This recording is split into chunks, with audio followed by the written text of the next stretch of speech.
नमस्कार विद्यार्थी मित्रों, अगले वीडियो में हमने त से तराजू और त से तबला, थ से थर्मस और थ से थन, द से दवात और द से दरवाजा, ध से धनुष और ध से धड़, न से नख और न से नल, जिनकी चर्चा की विद्यार्थी मित्रों।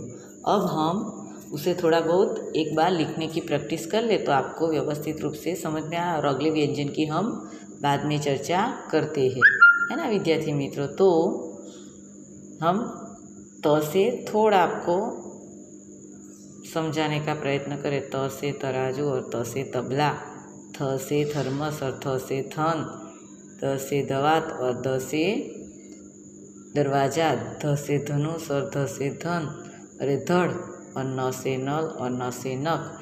तो इसी प्रकार हमने व्यवस्थित द को हम व्यवस्थित रूप से लिख लें। फिर से द ऊपर और ये रहा द, और इसी प्रकार हमने समझा था। अब हम आगे का जो हमारा है व्यंजन, जो नया व्यंजन हम सीखने वाले हैं, उनकी चर्चा हम करेंगे विद्यार्थी मित्रों। तो हमारा अगला जो है व्यंजन वो हम करें, जैसे प से पतंग और प से पलंग। विद्यार्थी मित्रों, प से पतंग और प से पलंग देखने में चित्र अलग अलग है, लेकिन अर्थ आप देखेंगे पतंग पलंग, प आगे ग पीछे, दोनों में बीच में त ल एक ही शब्द चेंज होता है थोड़ा। तो हम अर्थ की चर्चा करें। अब लिखने में उस पर ऊपर लाइन बना दो, प से पतंग, है ना, बहुत ही इजी है लिखने में। और गुजराती में हम मूलाक्षर सीख चुके, उसमें भी हमने व्यवस्थित रूप से सीखा। अब हम नीचे प ऊपर लाइन प से पतंग, ऊपर लाइन, और ये रहा प से पतंग। 3 बार हम उसे घूट ले और व्यवस्थित रूप से हम उसे सीख ले, है ना, प से पतंग और प से पलंग। अब हम अगले वीडियो की चर्चा करेंगे। तो विद्यार्थी मित्रों, अगले वीडियो में हम फ से फल और फ से फरसा, फ से फल और फ से फरसा। फल तो हमें उसे पता है विद्यार्थी मित्रों, यानी फल जो खाने वाले फ्रूट होते हैं। यहाँ पर कई सारे फल दिए गए हैं, जैसे केला, पपीता, अंगूर, है ना, सेब इत्यादि, चीकू, यानी कई सारे यहाँ पर फल हमें दिए गए हैं। अब हम इसे फल, આપણે ગુજરાતીમાં ફળ અને ફરસા, ફરસા એટલે લાકડા કાપવા માટે જે આપણે કુહાડીનો ઉપયોગ કરીએ અને हिंदीમાં શું કહેવાય, फरसा। तो यह फरसा है, लकड़ी काटने का एक साधन।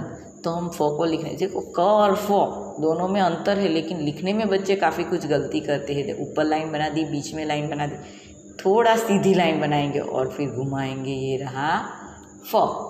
और क में आपको समझा दूँ कि एक सीधी लाइन और ये क को दोनों तरह से हम मोड़ से, तो ये क हुआ। फ और क अलग है, आगे से एक सीधी लाइन बनाना है फ में, है ना। आप समझ चुके हैं विद्यार्थी बच्चों। तो हम फिर से आपको समझाने का प्रयत्न करें कि ऊपर लाइन बना दी, ये सीधी लाइन करनी है, और ये ऐसे मोड़ कर, ये रहा हमारा फ से फल और फ से फरसा, है ना विद्यार्थी मित्रों। अब मैं आपको थोड़ा जो नीचे वाला है घुटने वाला व्यवस्थित रूप से आपको समझाऊंगी। तो देख सकते हैं हम ऊपर लाइन, सीधी लाइन, और ये सीधी, और ये फ से फलसा। देखा कितना इतना इजी है। क मत लिख देना बच्चों, क्योंकि क लिखने में और फ लिखने में, क लिखेंगे तो दोनों तरफ से मोड़ा होगा, ये क हुआ और ये हुआ फ, है ना, सीधी लाइन बनानी है, ये हुआ फ। तो इसी प्रकार हम फ व्यवस्थित रूप से लिख सकेंगे, ये हुआ फ, है ना। कितना अच्छी तरह से हम लिख सकेंगे। क और फ में मैंने आपको व्यवस्थित रूप से विद्यार्थी मित्रों समझाया। अब हम आगे का जो हमारा व्यंजन है उसकी चर्चा करेंगे। तो वो है ब, ब से बतख और ब से बस, ब से बतख, ब से बस। तो विद्यार्थी मित्रों यहाँ पर देख सकते हैं हम ब से बतख, यानी बतख तो हमने देखी है ना। और बस, बस तो जो है से हम स्कूल में आते हैं, वो बस से लेकर हम सब कुछ, बस में बैठने का अनुभव हम रोज़ ही करते हैं। बस जो स्कूल की है उसमें इत्यादि रूप से। अभी नहीं आते, लेकिन पहले आते थे, तो हम बस में भी बैठे और बस को अच्छी तरह से जानते हैं। अब ऊपर लाइन बना दो, सीधी एक लाइन बना दो और दोनों बीच में जैसे एक गोल राउंड, और ये हुआ हमारा ब से बतख और ब से बस। अब हम नीचे आपको समझाएंगे कि किस प्रकार आप थोड़ा घुट कर व्यवस्थित रूप से बड़ा लिख सकेंगे।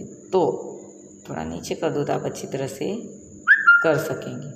ऊपर लाइन बना दो, सीधी लाइन बना दो। ये हुआ हमारा ब से बतख, ये हुआ हमारा ब से बतख, है ना विद्यार्थी मित्रों। ये हुआ हमारा ब से बतख। एकदम इजी है, दोनों लाइन के बीच में हमें बनाना है। तो ये हुआ हमारा बतख, बतख, है ना विद्यार्थी मित्रों। ब से बतख, ये हुआ हमारा ब से बतख। आप अपनी अक्षर लेखन में भरेंगे तो आप व्यवस्थित रूप से भर सकेंगे, है ना। अब हम आगे का जो व्यंजन है उसकी चर्चा करें। तो आगे का जो हमारा व्यंजन है वो भ से भगत और भ से भवन। भ से भगत, भगत यानी पूजा करने वाला भगत जो हमें पता है, और भवन, भवन यानी मैं यहाँ आपको चित्र दिखाऊँ कि भवन એટલે મકાન ગુજરાતીમાં, અને મકાન और हिंदी में उसका अर्थ होगा भवन। तो भ से भगत और भ से भवन। तो लिखने में हम किस प्रकार प्रयोग करेंगे विद्यार्थी मित्रों। तो ऊपर छोटी लाइन बना दो और एक सीधी लाइन बना दो, फिर म कर दो और ऊपर यहाँ मोड़ दो। ये हुआ हमारा भ से भगत और भ से भवन। अब हम जो है वो नीचे वाले जो घुटने वाले शब्द है उसकी चर्चा करें। तो हम पहले थोड़ा बड़ा कर दें और आपको समझाने का प्रयत्न करेंगे। तो ऊपर लाइन कर दो, सीधी लाइन म बना दो और ये ऊपर मोड़ दो। तो ये हुआ हमारा भ से भगत और भ से भवन। फिर से म और ये हुआ हमारा, ऊपर लाइन बनाना मत भूलना, कई बच्चे बनाना भूल जाएंगे, है ना। भगत और भवन। तो इसी प्रकार हम अच्छी तरह से यह जो व्यंजन है उसे हम समझ चुके और अच्छी तरह से लिख भी चुके। अब हम आगे का जो हमारा व्यंजन है जो है म, यानी म से मगर और म से मटर। विद्यार्थी मित्रों, म से मगर और म से मटर। मगर यानी हमने मगर तो देखा ही है। मटर, मटर यानी क्या। तो मटर यानी गुजराती में वटाणा, बराबर एक शाकभाजी है। गुजराती में वटाणा અને हिंदी में, एक मिनट विद्यार्थी मित्रों थोड़ा हम सीधा कर ले। गुजराती में जो है वो मटर और हिंदी में है, अरे हिंदी में मटर और गुजराती में वटाणा। तो उसी प्रकार हम व्यवस्थित कर दे फिर से। तो ये हुआ हमारा जो है ना म से मटर। और लिखने में भी बहुत इजी है, जैसे भ लिखा उसी प्रकार म, लेकिन ऊपर बिंदी बनाना नहीं है, है ना। हमने जैसे भ सीखा उसी प्रकार हम ऊपर बिंदी नहीं आएगी और सीधे ही म बन जाएगा, है ना विद्यार्थी मित्रों। अब हम सीखे कि ऊपर लाइन बना दो, सीधी लाइन बना दो। ये हुआ हमारा म से मगर और म से मटर। अब हम थोड़ा जो है वो व्यवस्थित रूप से लिखने का प्रयत्न करेंगे। तो किस प्रकार, तो हम देखें, थोड़ा बड़ा कर दे तो किस प्रकार हम देखते हैं। तो यहाँ पर म ऊपर लाइन सीधी लाइन, ये हुआ हमारा म। ऊपर लाइन सीधी लाइन, ये हुआ हमारा म और ये म। अब हम नीचे ये घुट आ गया और ये हमारा म से मगर और म से मटर, म से मगर और म से मटर। तो व्यवस्थित रूप से हमने सीख लिया, है ना। तो ये हम व्यंजन है हमारे विद्यार्थी मित्रों, तो हमने व्यवस्थित रूप से सीख लिए। तो एक बार हम उसकी चर्चा कर लें।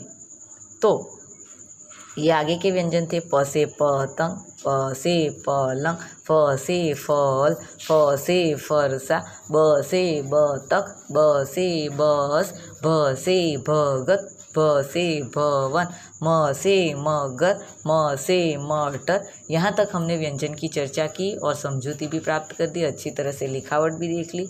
अब हम अगले वीडियो में अगले व्यंजन की चर्चा करेंगे विद्यार्थी मित्रों। नमस्कार।